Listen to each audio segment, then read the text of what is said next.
guys, it's your girl Xee and Cyn, and we're back with another video. And today we're reacting to 9 British things that the rest of the world really needs. And we got this from Girl Gone London. The link will be in the description below, so show her some love. So let's get into this one. Here we go, people. Yeah. And I just think that's easier. It's also better for the waistline and could explain some differences between America and Britain in other ways. And so the ones that I have, for instance, because you were all very fascinated by the duvet that I have, hello and welcome back to the Girl Gone London channel. If you're new here, my name is Kaylin. I'm a dual UK and American citizen. And today we are talking about 9 British things that the rest of the world really needs. But I'm going to be honest with you, they're very specific. We're not talking about electric kettles. We're not talking about roundabouts. We're talking about some weird stuff that probably no one else has thought of. So let's get going in a second. Before we get going, I do want to say, if you haven't seen my announcement yet, the For the Love YouTube channel is the name of the new channel that I have following people's unique interests and hobbies. I did announce it in another video, but in case you haven't seen that, the first episode is about model railways, and we're going to be doing lots of different topics over the course of this channel's life, learning how to forage in the wilderness, riding unicycles, racing RC cars. You guys have really put out the call for me to do a Warhammer episode, so I'm trying to arrange that and learn about it. So check out that episode in the link below. And if you have any hobbies or interests that you would love to share with me or know of people who might be interested in sharing, please do email me at the email address in my YouTube channel. Anyway, let's get started on this video. They're in no particular order of importance because they're all very important. Number 1, the brown tourist signs that point you in the direction of various activities, castles, sometimes, I don't know, like a farm you can visit. These brown signs are road signs in the UK. And I just think, how fun.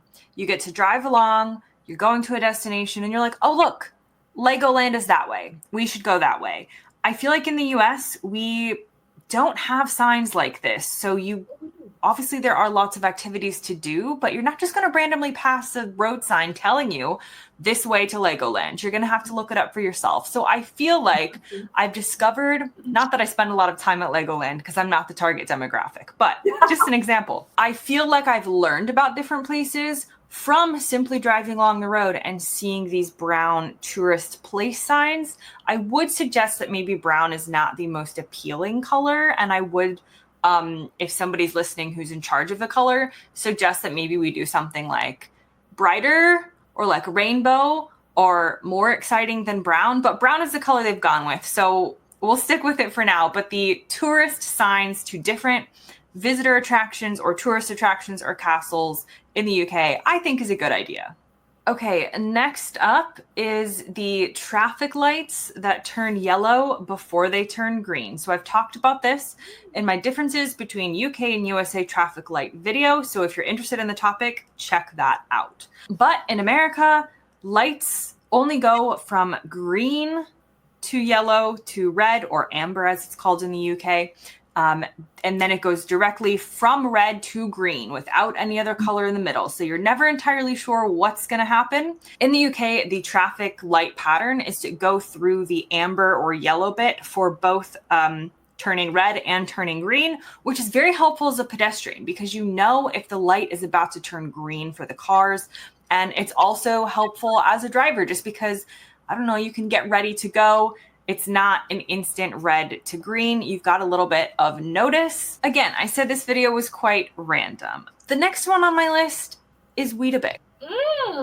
Let's go back to the signs. And I think it has to look that similar in Alaska. Ours is blue on the highways. I think there's somewhere green. I think it's green. Green. I see some green. I see some blue ones somewhere. Yeah, like the hospital. Yeah. It's blue. It's always blue. Yeah, that's what I'm thinking. Because I'm like, do we? But yeah, we do. Because in Kentucky, they had the zoo is always in brown and white. Certain places has different colors. Yeah, and that's what I'm like. Yeah, and here the hospitals blue. Yeah. And we do have signs on the road to tell where to turn. Now that I think about it, yes, we do. We do. Yeah. Interesting. But then the one that caught me off guard, I saw this video before too, is the light. The lights, yeah, that's different. Because it's from green, amber, red, amber, green. So the amber light is their indicator. Okay, you need to slow down. Okay, you need to get ready to start. Unlike us, you just press gas and go. Once you see that light lit, boom. Then you know when it's about to stop you. Yeah. Your last chance is to get through that yellow light before you hit to that red. Yep. Squeeze in if you can. And that's it. Yeah. But once it's that red light is there, boom, we're going. Maybe it's a good thing, but I think we're used to that, so I don't think it should. You're well prepared. You know it's time to go. Yeah. Based on the fact that we're used to it. Yeah. You know what I mean? Yeah. Because it would confuse me. And I'm like, do I go or do I just like, because I'm going? Yeah. Yeah. So, which I did think was basically war food the first time I moved to the UK. But here's the thing about Weetabix. We don't really have it in the US, and it's very versatile. So you're not entirely sure what to do with it as an American when you first encounter it. Some people actually eat it like dry with butter, which I haven't tried, but that's what I would have assumed that you were supposed to do with it. Most people add some sort of like milk to it to make it mushy and like a cereal, but it's very versatile. So you can make it very mushy like a porridge. You can make it like mushy in the middle, but not mushy on the outside, or maybe it's the opposite. You can just do lots of things with it. And I know that you can find it in other countries, but we don't have it so much in America. So that's why it made my list. I encountered it for the first time when I moved to the UK. Next on my list, and this is just getting more specific and more specific, are the fact that in the UK, you often buy crisps that come in individual packets within a larger packet. So let me explain. Mostly in the US, I'm not saying we can't buy the snack size versions. You can. But a lot of our crisp bags is just one giant bag of crisps, or chips as we would call them in the US. So in order to pack these for school lunches or to not eat a million of them at one time, you would have to portion them out or put it in a Ziploc bag or something like that. Is Ziploc a brand here? I don't think it is. Is it? We'll leave this in. Comment below. Have you heard of Ziploc? Anyway, so in the UK, I often find that you buy a bag of crisps, but often it is separated into smaller snack size bags for portion control, for packing in lunches, for things like that. And I just think that's easier. It's also better for the waistline and could explain some differences between America and Britain in other ways. And the next on my list is an amazing invention. She had to go there. Yep. Not complaining because it's true. Oh, so that is the Weebits, the biscuit thingy. I don't think we have anything like that here for real. But I wouldn't know what to do with it if I see it either. I might bite it. I think I might just bite it with my teeth. That's a good idea. Yeah, I think I might do that. But I don't know. She says some people put butter on it, but I wouldn't put butter on a dry biscuit like that. Yeah, it's too dry. I don't know if they call it biscuit. I call it biscuit. Or is it cooking now? No. And then she says some people soak it in a milk. Milk, yeah, with their cereal. Like a mushy. I'm confused what to do with that. But then she talks about the size pack. Yeah, I think that's smart. It's so smart. And like for moms, portion control. Portion control, pack your lunches. And it's not making a lot of noise when you're trying to open. Yeah, but you ever notice how big them bags are? The family size pack? The chips that we buy here. Oh, yeah. So that's what she's saying. She realized they have the little one. Yeah, instead of this big old thing that that's why our waistlines are broad, because we always eat too much one time. We can't help it. And that is a duvet that clips together that has both a like fall and winter version and a summer version, and the ability to combine them to make it even thicker or take them apart. So in the US, we typically use what we call comforters, which often do not have a separate covering. It's more like a really thick blanket. But in the UK, duvets are the most popular. So you put a covering over the duvet. You wouldn't use the duvet on its own. However, to take it a step further, there are duvets that you can buy where again, they have these little clips. And so the ones that I have, for instance, because you were all very fascinated by the duvet that I have, is one in which the thin version is just for the summer. Then the thicker version is for the fall and spring, but there's 4 clips on the 4 corners, and you can clip it all together, and that's your winter duvet. And this was all purchased as one purchase. So you can mix, you can match. If you're cold, you can add more, you can take off. It's a brilliant invention. I'm always the right temperature. Next on my list are sturdy front doors. Britain has very sturdy front doors compared to the US, and I think this is something that they should be very proud of, and I'm very happy about as somebody who doesn't want my house broken into and wants to feel generally safe when I'm sleeping at night. In America, I feel like our doors just are flimsier. They're often made of wood. I feel like you can just break them easier. In the UK, doors are often made out of different materials, and you will see these different materials in my UK versus USA front door video if you're interested in front door fun facts.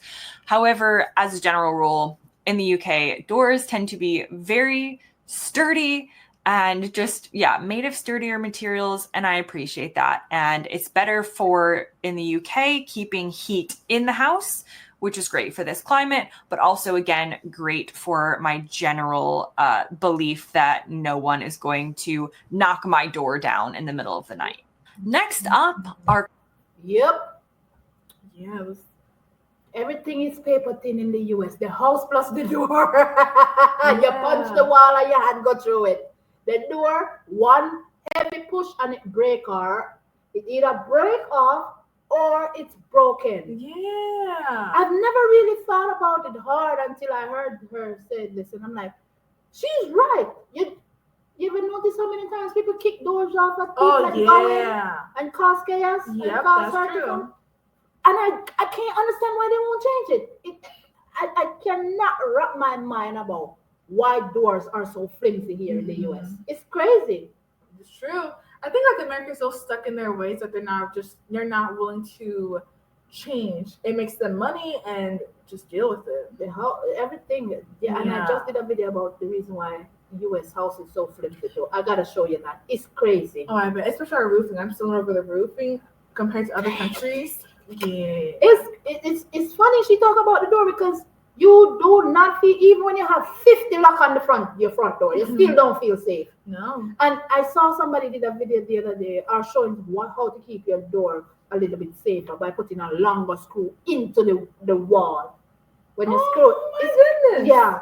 Because the screw, when you took out the screw that was there that hold the lock where you turn the lock into, it's this wee bit short. Oh wow. I was like, oh snap. Oh wow. Yeah. Wow. It's crazy. And the duvet. The duvet, that's pretty cool. I like that. I think I saw on Amazon. I'm like, what the heck is a duvet? I didn't understand it, but I like that. I like how it is. Like you get like we're always in the right temperature. You're not too hot. You're not too cold. Whatever. I don't take off as you want. And yeah, it makes sense. I've been looking at Amazon and then the price is tall, but it's worth it. It is worth it because we use so much sheets here. Because remember, I have the flats, I have the fitted plus the flat, then I have the blanket, then I put a comfort. You saw my bed. I have 4 layers of stuff. So if it's too hot, I put the comforter down because the comforter never touches my skin because I'm not watching it often. So it never touches my skin. I think that's you too. It's your comforter. It's for decoration too on the bed. Then you have the blanket, and the blanket is not supposed to touch my skin. That's what the flat sheet is. I can go on and on about this. It's just my word, guys. I'm sorry. But yeah. Christmas crackers. This is a pretty British thing. Americans think of crackers as this. We don't know what Christmas crackers are necessarily unless we've been exposed to British culture. It just adds a different layer of fun to a Christmas meal. It's something for people to talk about, what little trinket you got in your cracker. You can go around asking each other the jokes. Like, it's a solid 10 to 15 minutes of conversation at the Christmas dinner table. And nobody ever uses anything that they get in a Christmas cracker. It's usually all junk, but that's not really the point.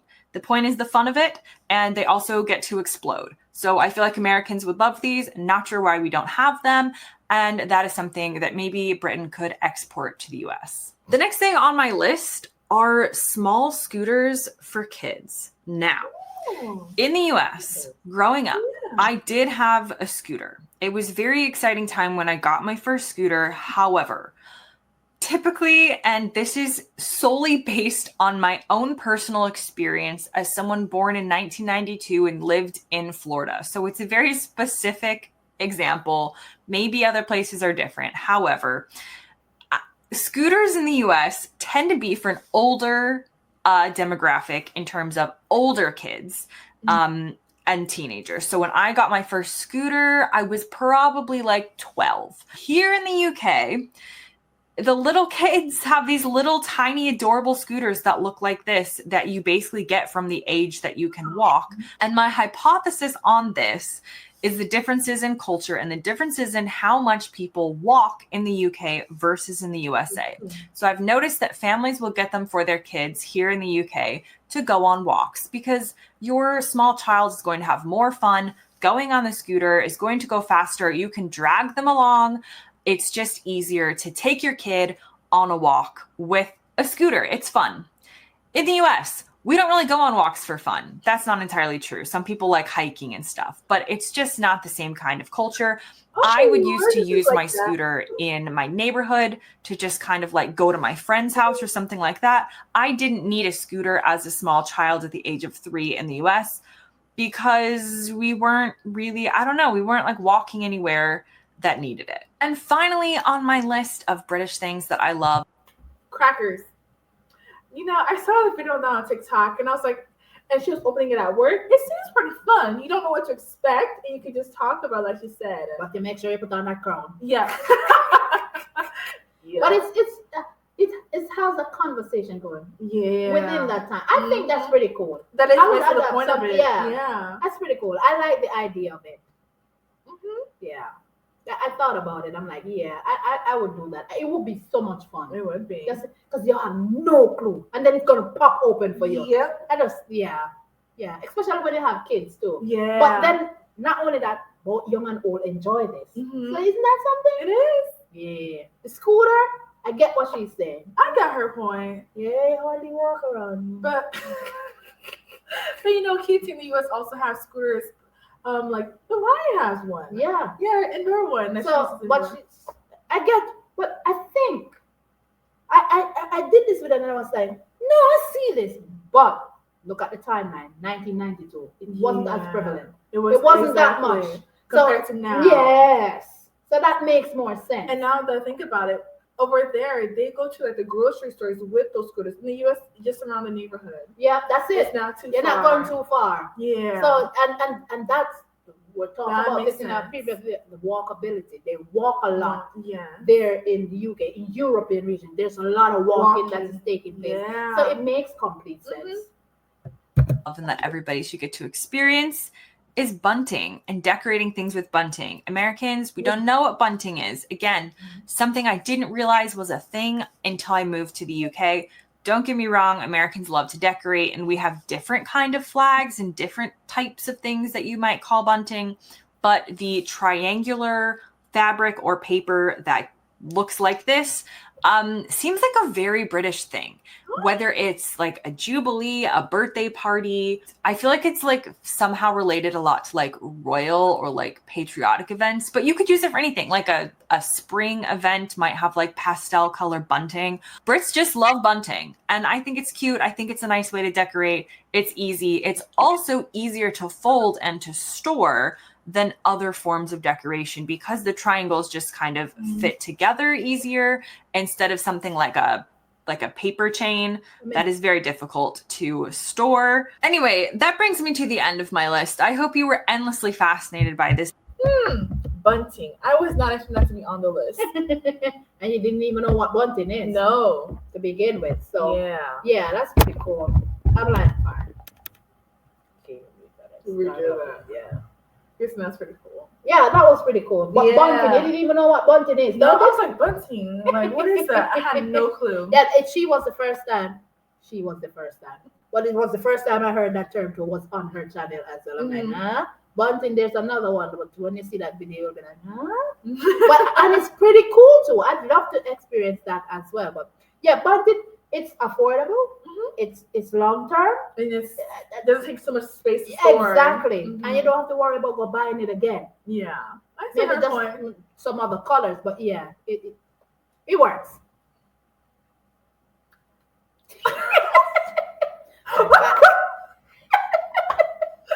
Yes. But anyway, don't forget to like, subscribe, comment, and share. And thank you for the love. Thank you. We're appreciative. Let us know what you'd like to check out next. The P.O. box is in the description below if you'd like to send anything our way. We truly appreciate it. Oh, we're looking cute today. It's Xee. I'm done. I'm gonna eat my curry goat, guys. I'm done. I cook. I'm gonna eat my dinner. Trouble. Yeah. We out. We got that. Love you guys. Bye. Bye.